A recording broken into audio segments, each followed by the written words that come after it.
missing Idaho kids with ties to the Valley will be extradited from Hawaii in a few hours. Lori Vallow is charged in connection with the disappearance of 7-year-old J.J. Vallow and 17-year-old TYLEE Ryan. She was in court today for a status hearing in Kauai. Friday, Vallow will have her initial court appearance in Rexburg, Idaho. And that's where our Claudia Rupsich is live for us tonight. Lori Vallow will face a Madison County judge at 2 p.m. on Friday. We've learned today that she hired 3 attorneys out of Boise, Idaho, and they're going to try to get her bond reduced. We got here to Rexburg earlier this afternoon. We've been talking to local town about this case. Clearly, there is a lot of interest, a lot of people talking about this, but overall, we kept hearing the same thing. The biggest question on everyone's minds, where are the kids? Rexburg, Idaho, population 29,000, home to BYU, Idaho, and the Temple for the Church of Jesus Christ of Latter-day Saints. We were settled by members of the Church of Jesus Christ of Latter-day Saints. People don't move a lot, so there's still a lot of people in this community whose grandfathers and great-grandfathers were settlers. Christopher Mann is the president of the Rexburg Chamber of Commerce. He says this is a college town. The university is owned by the LDS Church, and its students make 2/3 of the population. I would say that they employ half the people in town at BYU, so it is the economic center of the community. Tourism is another big draw. We're the gateway to Yellowstone Park. We have wonderful fishing and hunting. In the matter of Lori Noreen Vallow. Now, Rexburg is at the center of a convoluted story involving 2 missing children, 3 suspicious deaths, and investigations in multiple states. Lori Vallow will return to Idaho to face charges of desertion, obstruction, and contempt of court. I think this is probably one of the biggest crime stories ever to come out of here. We saw was them playing in the yard. Rachel Running is an Arizona native who studies at BYU. She lives just a few doors down from Lori Vallow's old apartment. People are just really shocked that something like that would happen in Rexburg, Idaho, of all places, because it's generally really safe here and like nothing really happens.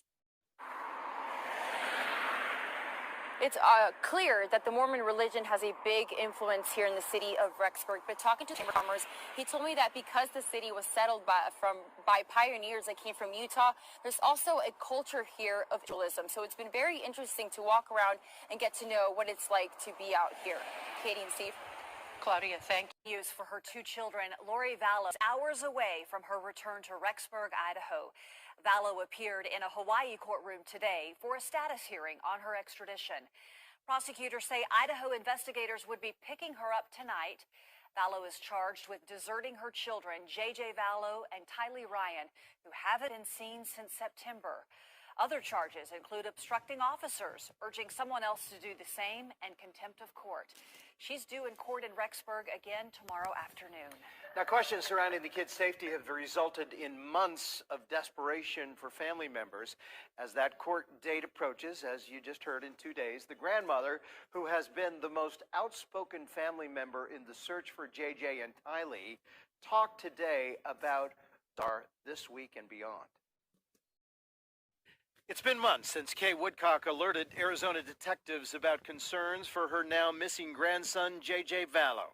September, they got increasingly. I was like, we are so worried about J.J. A new chapter in this case begins Friday with Lori Vallow's appearance in a Rexburg courtroom, when Kay will be in the same room as Lori for the first time in more than a year. We'll see. I don't know. I have no idea. I don't know if I'll feel anger or anything. During that year, Kay's brother and Lori's late husband, Charles Vallow, was shot by Lori's brother in self-defense. With Charles passing, Lori found that she was no longer the beneficiary of a $1 million life insurance policy that he had changed over to Kay with specific instructions. Says requests to see her grandson were denied. That was it. She just cut it off right there. The Woodcocks filed for temporary custody of JJ in January as an extra effort to have Lori bring him forward. He's not with family. Who has him? Lori will appear in Rexburg to face those 5 charges in a courtroom that could most likely bring Woodcock and Lori's new husband, Chad Daybell, together for the first time. If he arises, Kay says her questions would be simple. Lori's making a mistake.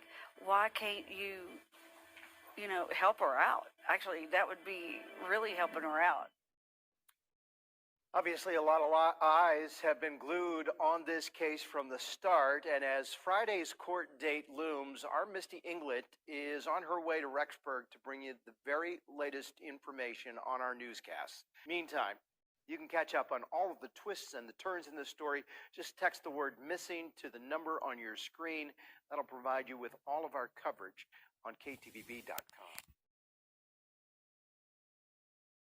To the jail in Hawaii. Lori was on the move this morning at about 1 o'clock. That's 10 p.m. Hawaii time. She is wearing a pink shirt, a black sweatshirt, black leggings, and black shoes. That black sweatshirt has the word Kauai on the front, and she is in handcuffs. Now, from the information we've received, we believe she may now be in the mainland United States. However, the specific details of her travel schedule have been kept private due to security concerns. Now, the two most logical ways for her to get here would be to either drive from Salt Lake City International Airport or to fly from Salt Lake City International Airport to Idaho Falls. And we know the only flight from Hawaii that lands in Salt Lake City today already landed about an hour ago.